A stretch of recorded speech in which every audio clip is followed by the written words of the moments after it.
Hi everyone, today is Friday and when I woke up this morning I was 64.2 kilos, which is a net loss since yesterday of 50 grams. That's not a lot, but I'll take it. It's better than nothing or an increase. So yesterday I fasted for 17 hours, broke my fast at 11:30 with my shake.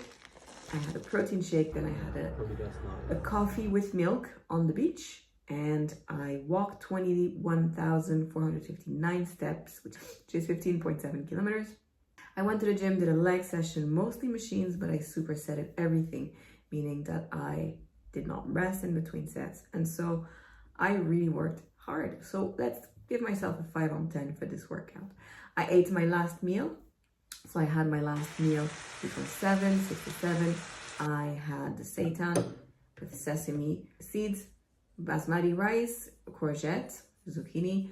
I had a soup, carrots and lentils, and I had a little bit of crackers and cheese, followed by 3 jellies and 2 squares of dark chocolate.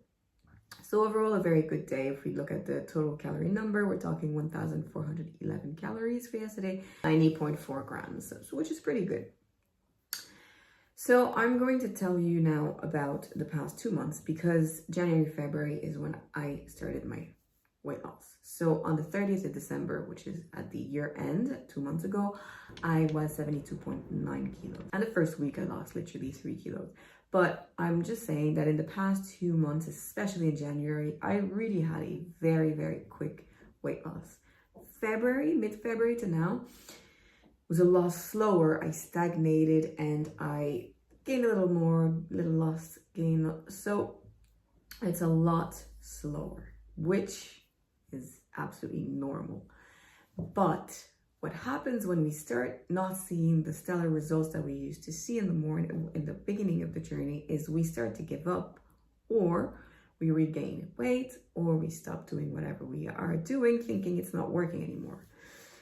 So what I'm going to start doing from now on in the next 4 weeks of March is I'm going to start showing you the data. I have obviously collected all my data in my sheets for the past few years, but especially the past 2 months, it's going to be important for you to see why we're doing this and why I'm starting to see a little slowing down in motivation, in weight loss, and also what's the use of collecting all that data. I'll give you an example. If you only remember your start weight, 72.9 in December, end of December, so around New Year, and you're looking at today like, oh, okay, well, that's not bad. That's like 8 kilos or 17, 18 pounds in 2 months.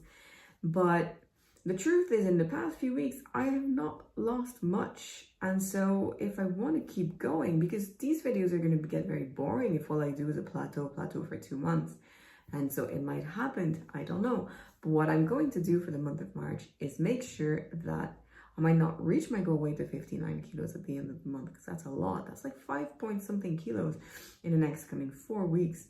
But I'm going to try to do everything I can through data analysis, through meal prepping, through walking and training, hopefully sleeping good, to go as close as I can to this goal. And so by the time I leave, because I am going to start traveling at the end of the month, I will be a lot closer to my goal weight. It is very important to reset and to regroup and to look back. And if you haven't taken your data, you haven't collected the data, it will be very hard for you to look at what worked, what didn't work, what you should tweak in the next coming weeks. I can guarantee you one thing, that the least important part of this weight loss journey for me is going to be intermittent fasting. For me, that's a tool that I use to reach a calorie deficit. It is definitely not what is giving me results. It's helping me achieve results. It's not what's giving me any kind of weight loss, other than the fact that I eat less often. Therefore, maybe I eat less calories. OMAD is great. 2 meals a day, 2 MAD is great, but it is not what's making me lose weight. What is making me lose weight is the fact that I walk consistently every day, that I go to the gym and train consistently most days. And 90%, I can guarantee you, is the fact that I meal prep. And the more I'm going to meal prep, and have nutritious meals waiting for me in the fridge when I go home and I'm not in the mood to eat a nutritious meal, or I'm not in the humor to cook, the more I will go closer to my weight loss goal. So what I'm going to do in March, I'm going to show you my meals, how I build my menus, how I decide what I'm going to be doing when it comes to resetting the weight loss, because at the moment I'm quite stagnant and I really want to go closer to my goals. And because I know all the data and all the numbers, which I'm going to do a separate video on, I'm going to be able to show you where we can tweak things and where you can tweak things. But if you haven't collected your data, it will be a lot harder. It's not impossible. You have a good memory, then you'll be able to pinpoint, oh, well, it's true that week I was really eating, I did meal prep, I ate about 2,300 calories. Personally, I don't remember any of it. I have to be honest. I don't need to remember anything because it's all collected in my file. So I'm going to do a separate video where I'm going to talk to you about the past. So January, February, where I lost about 8 kilos, like more than 17, 18 pounds. And because we're now going very slow, how we're going to reset so that by the end of March, I am closer to my goals. I might not reach it, but I will be closer.